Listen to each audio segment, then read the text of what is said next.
이 시간에는 사순절 무슨 뜻인지 아시죠? 예수님께서 십자가에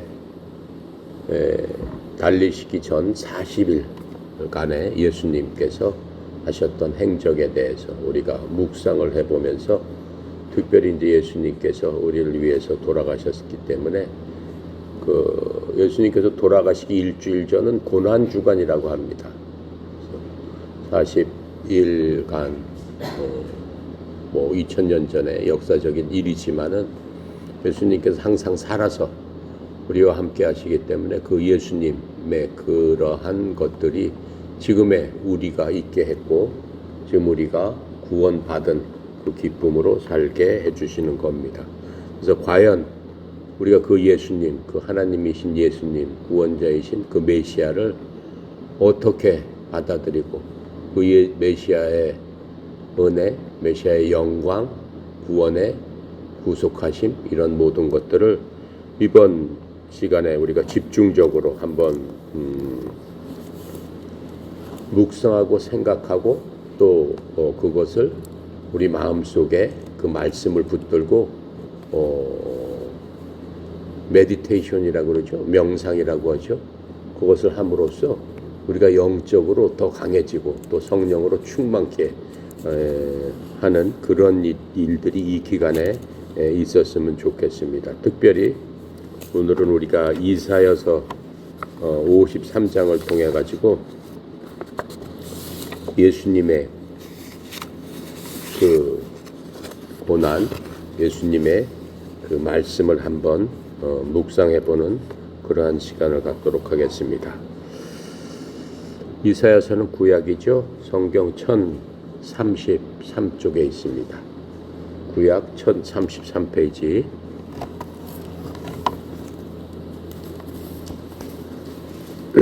찾으셨죠? 53장 1절부터 12절까지 길지 않은 장입니다. 우리가 한번 다 같이 읽고 그 뜻을 생각하면서 나눠보도록 하겠습니다. 함께 읽겠습니다. 우리가 전한 것을 누가 믿었느냐? 여호와의 팔이 누구에게 나타났느냐? 그는 주 앞에서 자라나기를 연한 순 같고 마른 땅에서 나온 뿔이 같아서 고운 모양도 없고 풍채도 없은즉 우리가 보기에 흠모할 만한 아름다운 것도 없도다. 그는 멸시를 받아 사람들에게 버림받았으며 간고를 많이 겪었으며 질고를 하는 자라. 마치 사람들이 그에게서 얼굴을 가리는 것 같이 멸시를 당하였고 우리도 그를 귀히 여기지 아니하였도다. 그는 실로 우리의 질고를 지고 우리의 슬픔을 당하였거늘 우리는 생각하기를 그는 징벌을 받아서 하나님께 맞으며 고난을 당한다 하였노라. 그가 찔림은 우리의 허물 때문이요 그가 상함은 우리의 죄악 때문이라. 그가 징계를 받음으로 우리는 평화를 누리고 그가 채찍에 맞음으로 우리는 나음을 받았도다.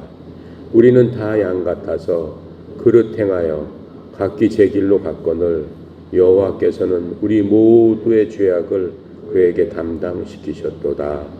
그가 곤욕을 당하여 괴로울 때에도 그의 입을 열지 아니하였으며 마치 도수장으로 끌려가는 어린 양과 털 깎는 자 앞에서 잠잠한 양같이 그의 입을 열지 아니하였도다. 그는 곤욕과 신문을 당하고 끌려갔으나 그 세대 중에 누가 생각하기를 그가 살아있는 자들의 땅에서 끊어짐은 마땅히 형벌받을 내 백성의 허물 때문이라 하였으리요. 그는 강포를 행하지 아니하였고 그의 입에 거짓이 없었으나 그의 무덤이 악인들과 함께 있었으며 그가 죽은 후에 부자와 함께 있었도다. 여호와께서 그에게 상함을 받게 하시기를 원하사 질고를 당하게 하셨은즉 그의 영혼을 속건 제물로 드리기에 이르면 그가 씨를 보게 되고 그의 날은 길 것이요 또 그의 손으로 여호와께서 기뻐하시는 뜻을 성취하리로다. 그가 자기 영혼의 수고한 것을 보고 만족하게 여길 것이라. 나의 의로운 종이 자기 지식으로 많은 사람을 의롭게 하며 또 그들의 죄악을 친히 담당하리로다. 그러므로 내가 그에게 존귀한 자와 함께 몫을 받게 하며 강한 자와 함께 탈취한 것을 나누게 하리니 이는 그가 자기 영혼을 버려 사망에 이르게 하며 범죄자 중 하나로 헤아림을 받았음이니라. 그러나 그가 많은 사람의 죄를 담당하며 범죄자를 위하여 기도하였느니라. 아멘. 지금 우리가 읽은 게 이사야서입니다. 이사야서는 이사야 대언자가 기록했습니다. 예수님 오시기 전 약 700년 전에 기록한 겁니다. 약 62년간의 일을 기록했습니다. 이 이사야서는 이사야가 이스라엘이 둘로 나눠졌다고 그랬습니다. 남북으로 나눠졌는데 이 남왕국 유다 백성들에게 지금 이 이사야서를 준 겁니다. 이사야서라는 뜻은 여호와는 구원이시다라는 뜻입니다. 이 주제는 뭐냐면은 이스라엘의 거룩하신 분을 통해 이스라엘과 민족들이 구원을 받는 것에 대해서 예언적인 말씀으로 되어 있습니다. 이사야는 그 메시지가 역사에 관한 그러한 것도 있지만은 이사야서를 보면은 예언적인 것이 대부분입니다. 세 가지 주제로 이사야서를 썼는데 그 보면은 첫 번째로 이스라엘이 죄악에 빠진 것을 보여주고 회개해라 라고 부르짖고 있습니다. 또 바벨론 포로 생활이 임박했음을 알려주고 있습니다.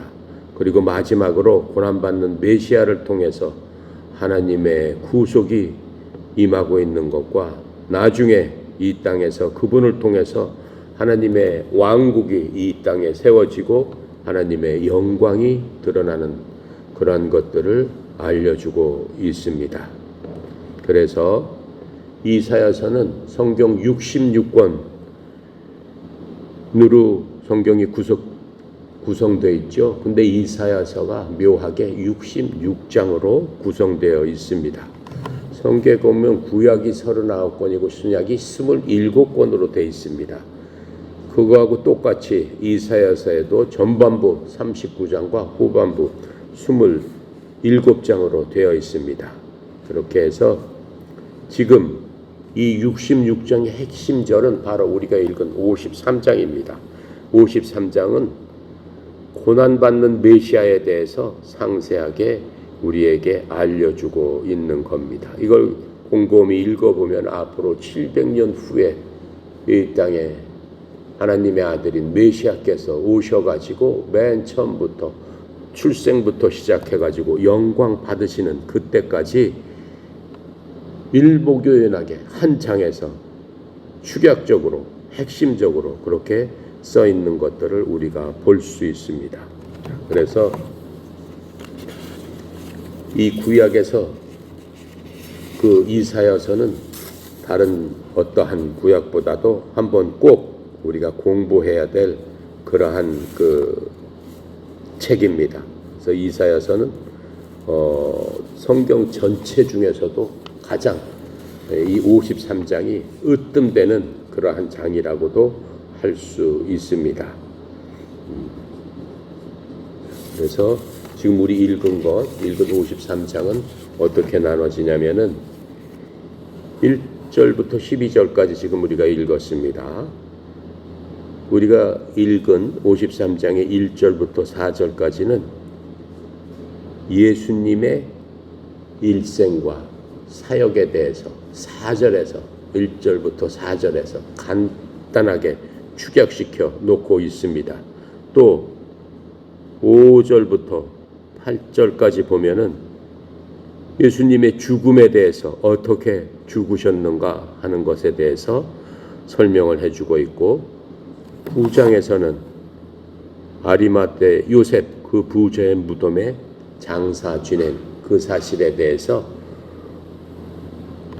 9절 한 절에서 얘기하고 있습니다. 10절, 11절, 12절에서는 예수님께서 부활하셔서 영광 가운데 찬송을 받으시는 그 모양을 이렇게 53장에서 간단하게 우리에게 설명해 주고 있습니다.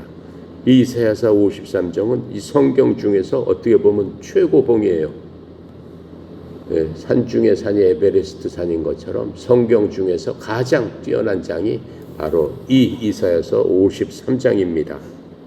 그래서 무죄한 죄가 없으신 의로우신 하나님이신 메시아 그리스도께서 죄인들을 위해서 대신 죽으셨다라고 하는 것들은 우리가 너무 잘 알고 있습니다.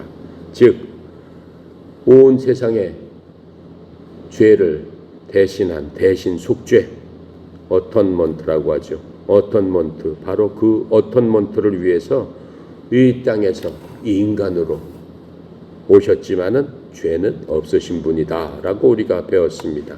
그래서 성경에서 가장 중요한 주제, 즉 십자가 전체를 다 이해할 수는 없다 할지라도 우리가 그분께서 우리를 위해서 대신 죽으셨음을 확신할 수 있는 바로 그러한 장입니다. 그래서 1절부터 3절까지 우리가 다시 한번 읽어보겠습니다. 우리가 전한 것을 누가 믿었느냐? 여호와의 팔이 누구에게 나타났느냐?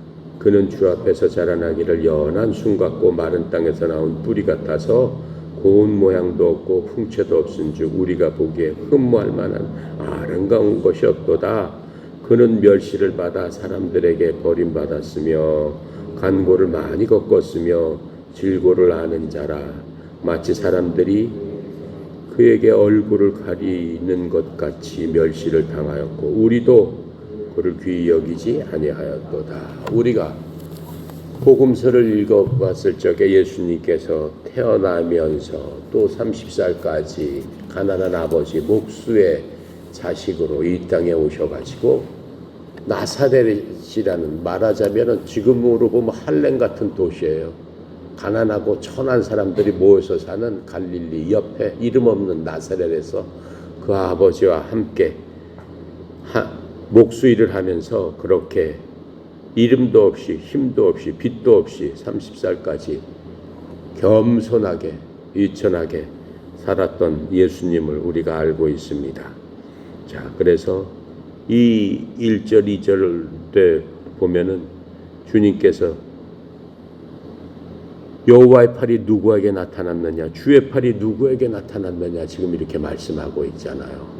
그러면서 그분은 연한 초목과 같다라고 말씀하고 있어요. 연한 순 같고 마른 땅에 나온 뿌리 같다 이렇게 말씀하고 있는 것들을 볼 수 있습니다. 그리스도께서 이 땅에 오셔가지고 많은 수치를 당하시는 것들을 우리가 익히 잘 알고 있습니다. 그렇게 하면서 또 예수님께서 그 연약함으로 그 모든 것들을 몸소 당하셨던 것을 알 수 있습니다. 하나님께서는 이 세상을 창조하셨습니다. 말씀으로 모든 것을 창조하신 바로 그분이십니다. 그렇게 오신 분이 바로 그 말씀이라고 하셨어요. 창세기에 보면 말씀으로 모든 것들을 창조하신 일이라 했던 그 말씀이 육신이 돼서 이 땅에 오신 분이 바로 예수님이다 라고 얘기하고 있잖아요. 요한복음 1장 17절에 말씀이 육신이 돼서 오셨던 바로 그분은 그러한 모습으로 이 땅에 오셨습니다. 그래서 그분을 통해서 하나님께서 아브라함이라는 사람 하나를, 인간 하나를 택하셔가지고 그 아브라함을 통해서 인류를 바꿔놓으실 메시아가 오는 그러한 족속으로 만들어 주셨습니다. 하나님의 백성으로 만들어 주셨습니다. 우리가 쭉 아브라함의 역사와 그 이스라엘의 역사를 봤을 적에 그 아브라함을 통해 가지고 그 작은 그러한 그 소수의 그 부족이 큰 민족을 이루는 그 과정 중에서 이집트로 기근을 피해서 들어간 후에 또 이집트에서 430년간을 있다가 거기서 이집트를 탈출해내는 하나님의 강한 손, 그런 것들을 우리가 보았습니다. 하지만 하나님께서는 그렇게 인간들을 사랑하셨고 그렇게 인간들을 위해서 모든 것들을 베푸시고 하나님의 때, 하나님의 순간에 그때마다 그 모든 것들을 주심으로 말미암아 하나님의 백성들을 굳건하게 지키셨음을 우리가 성경을 통해서 익히 알 수 있는 겁니다. 하지만 하나님께서 가장 그 모든 것들 위에 가장 근본적으로 중심적으로 생각하시는 것이 바로 인간을 죄로부터 구속해야 되겠다라고 하는 하나님의 중심적인 그 생각이 역사의 흐름 가운데 그 역사의 모든 것들이 그것을 위해서 배경이 되었다라고 하는 것들을 우리가 알 수 있습니다. 그런데 바로 이 죄인들을 구속하시기 위해서 직접 오신 그 아들 하나님은 가장 연약한 모습으로 오셨다라고 하는 거예요. 인간 중에서도 가장 연약한 모습으로 오셨음을 우리에게 보여주고 있습니다. 그리스도라는 게 무슨 얘기입니까? 그리스도라는 게 메시아라는 뜻이죠. 그리스도를 한자말로 기독이라고 얘기합니다. 그래서 우리가 기독교입니다. 우리는 기독교도입니다. 라고 얘기하는 거는 다른 얘기하면 우리는 그리스도인입니다. 라고 하는 얘기예요. 그리스도, 기름 부은 자, 하나님께서 이 역사 공부를 통해서 우리에게 알려주시는 게 기름 부은 자는 세 종류가 있다라고 알려주셨어요. 첫 번째, 왕에 대해서 하나님께서 기름 부으신다라고 하는 것은 하나님께서 권위를 허락하신다라고 하는 거예요. 하나님께서 인정해 주신다라고 하는 겁니다. 두 번째로 하나님의 제사장, 그렇죠? 또 하나님의 또 배언자, 이 모든 사람들에게 하나님은 기름을 부어서 그들을 통해서 하나님께서 이 역사를 움직이셨고 그들을 통해서 하나님의 뜻과 하나님의 의지를 펼쳐 보여주셨음을 우리가 알 수 있습니다. 자, 그래서 예수님께서는 하나님이시지만은 인간의 몸을 갖고 오신 이유가 있습니다. 하나님 자신이 스스로 하나님의 종이 되기 위해서 한계가 있는 인간의 몸으로 오셨다라고 하는 거예요. 인간의 몸은 한계성을 갖고 있지 않습니까? 우리가 어떻게 살든 간에 우리 몸 안에 갇혀 있기 때문에 인간은 유한한 존재일 수밖에 없습니다. 그러한 몸으로서 하나님의 종이 되기 위해서 인간을 타고 오신 바로 하나님이신 예수님, 또 하나님 자신이 사람이 되심으로 말미암아 하나님 스스로 매신 인간에 대해서 스스로 느끼고 체험하고 하나님의 가장 중심이 이제 인간의 역사에서 그 인간을 죄로부터 구원하기 위해서 몸소 오셨다라고 하는 거예요. 이거 얼마나 대단하신 일입니까? 그렇게 오신 예수님, 그렇게 예수님의 오신 그러한 그 출생조차도 복음서에서 봤을 적에 참으로 비천한 모습으로 오심을 알 수 있습니다. 요셉과 마리아는 다윗, 둘 다 다윗의 후손들입니다. 하나님께서 아브라함을 통해서 이스라엘 백성을 만드시고 백성 가운데서도 하나님께서 인정하시는 이삭과 야곱과 12 종족과 그 중에서도 하나님께서 사랑하시는 그 다윗의 후손으로서 예수님이 그 인간의 계보를 통해서 오실 수 있도록 요셉과 마리아 둘 다 다윗의 계보의 사람을 택하셔서 그 사람 사이에서 인간으로 나오게 해 주신 겁니다. 그래서 이 요셉과 마리아를 통해서 성경에서 비록 나사렛 사람이지만은 하나님의 경륜에 따라서 성경대로 베들레헴에서 태어나셔야 됐기 때문에 그 당시 로마 황제를 이용해서 베들레헴으로 가서 모든 호적을 하게끔 그렇게 인도를 해서 베들레헴까지 가서 그곳에서 우리에서 태어나신 예수님을 우리가 볼 수 있습니다. 또한 그 예수님께서 그렇게 태어나신 후에 목수로서 가난한 삶을 사셨고, 예수님께서 말씀하신 건 뭐였어? 여우도 굴이 있고 새도 둥지가 있지만 나는 갈 곳이 없구나, 이렇게 말씀하셨어요. 그 정도로 이 땅에서 사시는 인생이 어떠었다라고 하는 것들을 우리가 볼 수 있습니다. 그래서 우리가 예수님의 그러한 모습을 이제 살펴봤을 적에 우리에게 주신 크신 은혜가 어떠한지 감히 상상할 수도 없는 겁니다. 예수님께서는 특별히 이 땅에서 사시면서 30년을 그렇게 사시고 마지막 하나님의 뜻에 따라서 30년을 하나님의 뜻을 전하는 그러한 선지자로서, 제사장으로서, 왕으로서의 삶을 사시게 되는 겁니다. 기름 부음 받은 자로서의 삶은 3년 반 동안 이 땅에서 사시면서 모든 백성들에게 나타나셨습니다. 그렇게 나타나셨을 적에 예수님께서 첫 번째 받으신 게 뭡니까? 종교 지도자들한테 멸시와 천대를 받고 종교 지도자들을 통해서 가장 수치스러운 형벌인 십자가형을 받는 것으로서 이 땅에서 인생의 마지막이 끝나는 그러한 장면들, 그것들을 우리가 볼 수 있는 겁니다. 예수님께서는 지금 이사야 예언자의 증언을 통해서 1, 2, 3절의 모습, 내가 지금 설명했던 그 모습을 그렇게 사셨다라고 하는 겁니다. 3절에 보니까, 2절에 보니까 주 앞에서 자라나기를 연한 순 같고 마른 땅에서 나온 뿌리 같았다고 했습니다. 고운 모양도 없고 풍채도 없었습니다. 우리가 보기에도 야, 저 사람 멋있다, 아름답다 할 만한 그런 모든 것들은 하나도 갖추고 있지 않은 그냥 이름 없는 그 촌의 청년으로서, 아이로서 그렇게 자라나신 그 예수님의 모습을 한마디로 이사야가 우리에게 알려주고 있는 겁니다.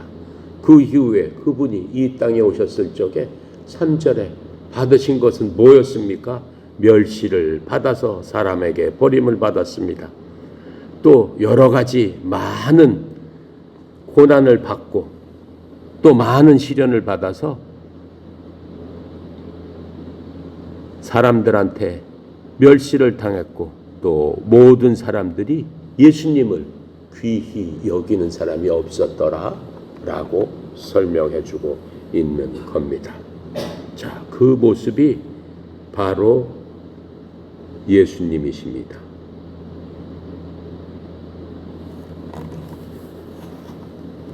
자, 4절부터 6절까지 한번 보겠습니다. 예수님께서는 실로 우리의 질고를 지고 우리의 슬픔을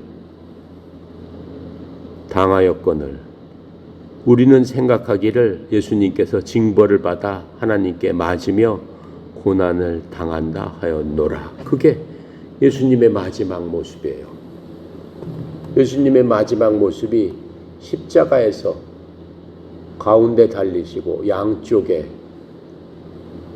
죄인들이 달린 그 골고다 언덕에 많은 사람들, 그 유월절에 죽으셨기 때문에 예수 믿는, 아니 하나님 믿는 모든 이스라엘 백성들은 바로 그 예루살렘 성전이 있는 곳에 모여서 1년에 3번 중에서 가장 큰 명절인 그날에 전국에서 모여들었습니다. 외국에 있는 사람들도 다 모여들어서 그날만큼은 하나님 앞에 예배를 드리는 그러한 날이었습니다. 유월절이 무슨 날입니까? 유월절이 이집트에서 이스라엘 백성이, 야곱의 후손들이 먹을 것이 없어서 이집트로 들어가서 이집트의 고센 지방에서 얹어 살면서 430년 동안을 노예 생활하다가 어떻게 된 겁니까? 모세를 통해서 하나님께서 그 백성들의 부르짖음과 그 백성들의 고난에 응답하셔서 이집트의 그 노예로부터 해방시켜 주기 위해서 데리고 나오는 바로 그날 아닙니까? 그날 밤에 무슨 일이 일어났습니까? 모세를 통해서 10가지 재앙을 이집트에 내렸지만은 모세 그 왕이 마음이 강팍하여서 9개의 재앙까지도 끄떡 않고 이스라엘 백성을 내려보내지 않을 적에 마지막 재앙인 모든 집안에 처음 난 것들을 짐승이나 사람이나 할 것 없이 다 하나님께서 죽음으로 벌하겠다라고 하는 그러한 10번째 재앙, 그 재앙을 맞이하는 바로 그날이었습니다. 그런데 어떻게 하나님께서 이스라엘 백성을 구원하셨습니까? 그 모든 재앙 가운데서도 믿음으로 하나님의 말씀을 믿고 하나님의 말씀대로 따른 이 유대 이스라엘 백성들한테는 죽음이 그들을 침범하지 못했다라고 하는 겁니까? 어떻게 했습니까? 모든 백성들은 하나님께서 모세를 통해서 말씀하십니다. 모든 이스라엘 백성들은 내 말을 듣고 내 말대로 행하라. 내 말을 믿는 자에게는 구원이 내 집안에 이르리라. 이렇게 말씀해 주셨죠. 그 구원이 무엇입니까? 어린 양을 취해서 그 피를, 양을 잡아 그 피로 문설주, 문지방에 바르고 그 집안에서 대기해라 라고 하는 거였어요. 어린 양의 피에 구원이 있다라고 하는 겁니다. 어린 양의 피를 보고 죽음의 사자가 그 집안을 통과하리라 라고 하나님께서 말씀해 주셨습니다. 그 말씀대로 믿은 모든 가정에서는 하나도 죽음의 재앙을 맛보지 않았습니다. 하지만 그 말을 무시했던 그러한 사람들은 전부 다 죽임을 당하는 그러한 재앙을 맞게 되는 거였습니다. 그런데 그 예수님께서 마치 유월절의 어린 양처럼 예수의 피로써 씻음을 받고 예수의 피로써 죄의 사하심을 받은 모든 자에게는 하나님의 구원이 있다라고 하신 그 모습 그대로 예수님께서는 어린 양이 되셔서 이 어린 양이 되시기 위해서 메시아로서 구원자로서 기름 부음 받자로서 이 땅에 오신 겁니다. 자, 그래서 우리의 죄들로 인한 희생물로서 예수님께서 이 땅에 오셔서 돌아가시는 바로 그 모습을 우리가 보고 있는 겁니다. 예수님께서는 우리의 질고를 지고 우리의 슬픔을 당하였거늘 우리는 생각하기를 그는 징벌을 받아 하나님께 맞으며 고난을 당했다 하여도다. 누가 그렇게 얘기했습니까? 유월절에 모인 그 많은 백성들이 십자가에 달린 예수님을 보러 찾아옵니다. 많은 사람들은 예수님을 따랐습니다. 예수님께서 3년 반 동안 많은 사람들, 어떤 많은 사람들, 헐벗고 굶주리고 다른 사람들한테 멸시받았던 그 많은 백성들은 예수님을 따랐습니다. 왜요? 예수님께서 이 땅에 오셔서 메시아의 표적을 보여주셨기 때문에 그래요. 메시아의 표적, 없는 것을 있는 것으로 불러내시는 하나님의 놀라운 창조의 능력을 예수님께서는 오병이어의 기적을 통해서 보여주셨습니다. 죽은 자를 살리시고 병자를 고쳐주셨습니다. 가는 곳곳마다 마귀를 쫓아내고 하나님의 놀라운 기적, 하나님의 왕국이 선포되는 것들을 보여주셨습니다. 백성들은 환호를 했습니다. 수많은 백성들이 예수님을 쫓아다니면서 기적을 보여달라고 계속적으로 졸랐습니다. 근데 예수님은 그러한 기적을 보여주시기 위해서 이 땅에 오셨습니까? 그건 아니죠. 이 땅에 하나님의 왕국을 건설하시기 위해서 이 땅에 오신 바로 그 하나님이십니다. 그런데 백성들이 바라는 건 뭐예요? 그 마음속에 회개하고 하나님께 돌아가는 것보다는 육신적으로 얻는 여러 가지 기쁨, 눈으로 보고 느끼고 만져지는 데서 얻는 여러 가지 행복, 주님께서 주시는 배고픔에서 배부름, 그런 것들을 통해서 얻는 그러한 행복을 추구해서 예수님을 따라다녔던 것입니다. 그런데 예수님께서 원하셨던 건 뭐예요? 이제까지 마귀한테 속아가지고 하나님을 멀리하고 우상을 숭배했고 하나님께 경배를 제대로 하지 못한 그 모든 것들을 버리고 회개하고 주께 돌아가서 하나님이 우리의 왕이심을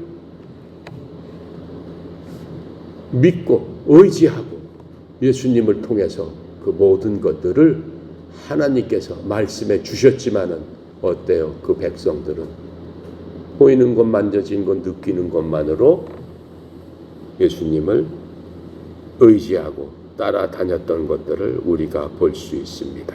자, 그래서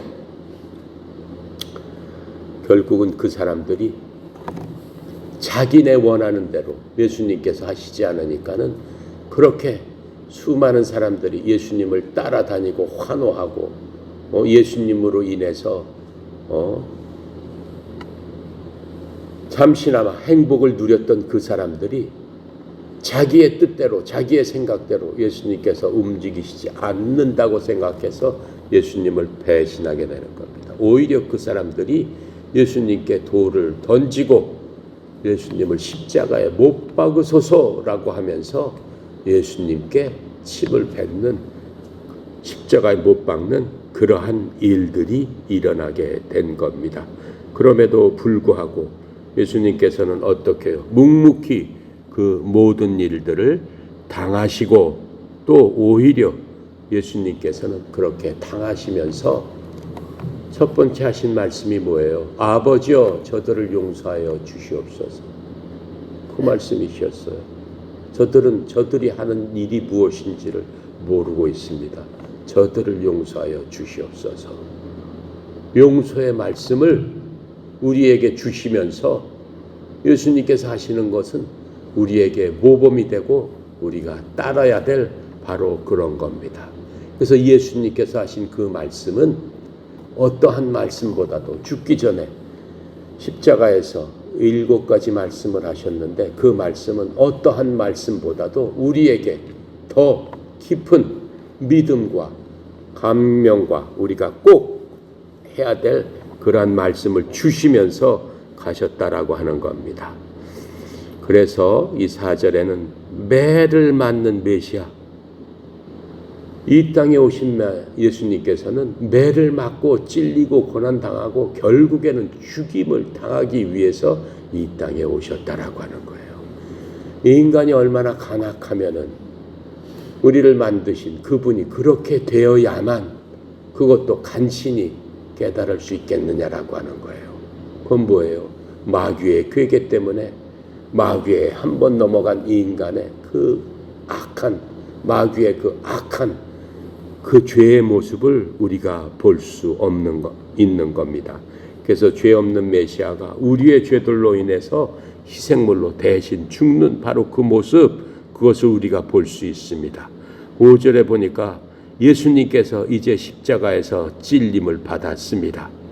창으로 찔려서 옆구리를 찔려서 심장까지 통해서 예수님께서는 그 육체 물과 피가 한 방울도 없이 모두 다 쏟고 돌아가신 그 모습을, 우리가 십자가에 계신 그 모습을 우리가 보아왔습니다.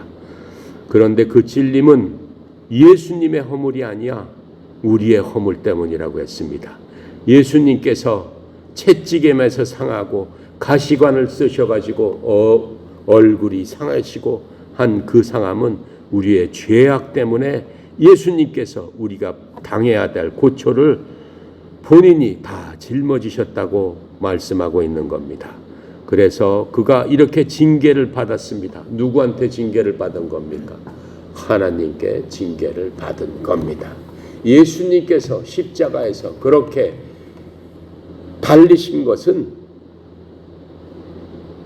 죄 자체로서 달리신 겁니다. 누가 달리게 하신 겁니까? 하나님 아버지께서 그렇게 달리게 하신 겁니다. 예수님께서 우리의 모든, 지금 이 말씀대로 우리의 모든 허물과 죄를 짊어지시고 허물과 죄가 있는 자가 당해야 될 찔림과 상함과 고초와 죽음을 예수님께서 당하시고 있는 바로 그 현장인 겁니다.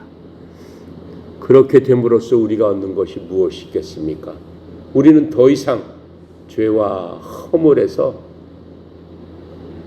찔림과 상함을 받아야지 마땅하지만 죄와 허물이 우리에게서 예수님께로 넘어갔기 때문에 더 이상 우리는 죄와 허물이 있는 그러한 자는 아니다라고 하는 겁니다. 예수님께서 이렇게 십자가에서 죄와 허물로 몸이 상하고 찔림을 받고 돌아가실 적에 그 자리에 우리의 죄와 허물과 우리를 억누르고 있었던 그 죄짐이 예수님과 함께 십자가에서 같이 묶여 있었다라고 말씀하시는 겁니다. 그 누가 말씀하시는 거예요? 바로 하나님께서 우리에게 말씀하시는 거예요. 너희들이 예수를 믿는 순간 예수님께서 너희의 모든 것들을 짊어지셨고 너희도 그리스도 안에서 죽었느니라 이렇게 말씀하신 거예요. 우리도 죽은 겁니다. 예수님의 죽음이 바로 우리의 죽음의 현장이다라고 하나님께서는 우리에게 알려주고 있는 겁니다. 그렇게 됨으로 말미암아 예수 그리스도의 그 모든 것들을 내 것으로 믿는 우리는 그리스도 안에서 무엇을 얻게 되었습니까? 그리스도, 부활하신 그리스도 안에서 평화를 누리게 됐습니다. 예수 그리스도께서 채찍으로 맞음으로 말미암아 너희는 나음을 얻었노라 이렇게 말씀하고 계셨습니다. 무슨 나음을 얻었겠습니까? 영혼, 육 모두의 나음을 얻었다라고 말씀하세요. 첫 번째 육신의 나음도 하나님께서 주셨다라고 하는 거예요. 예수가 채찍으로 말미암아 내가 병나음을 얻었습니다. 이 말씀을 굳게 붙들고 나의 병을 낫게 해주십시오라고 하나님 앞에 간절히 기도하고 하나님 앞에 의지할 적에 우리의 육신의 병도 나을 수 있다라고 지금 말씀하고 계시는 겁니다. 그런데 하나님께서 우리에게 원하시는 것은 무엇입니까? 우리가 병 나음만을 받고 하나님 앞에 가서 교회에 가서 하나님 앞에 가서 누구한테 가서 병 낫게 해주세요. 간절히 부르짖고 기도하고 금식하고 하나님 앞에 엎드립니다. 하나님께서 병 낫게 해주실까요? 낫게 해주실 수도 있죠. 그런데 그것보다 더 중요한 게 뭡니까? 하나님께서 이렇게 채찍에 맞음으로 너희들이 병 나음을 얻었다라고 하는 것의 속뜻은 영혼 육을 다 고쳐주시겠다라고 약속하고 한번 약속했으면 말씀 그대로 된다고 했습니다. 그런데 왜 안 나을까요? 내가 그렇게 기도했는데도 왜 안 나을까요? 하나님께서 말씀하십니다. 첫 번째로 우리가 나야 될 게 무엇입니까? 우리의 영이 먼저 병나음을 받아야 되는 겁니다. 두 번째로 무엇입니까? 우리의 혼이 병나음을 받아야 되는 겁니다.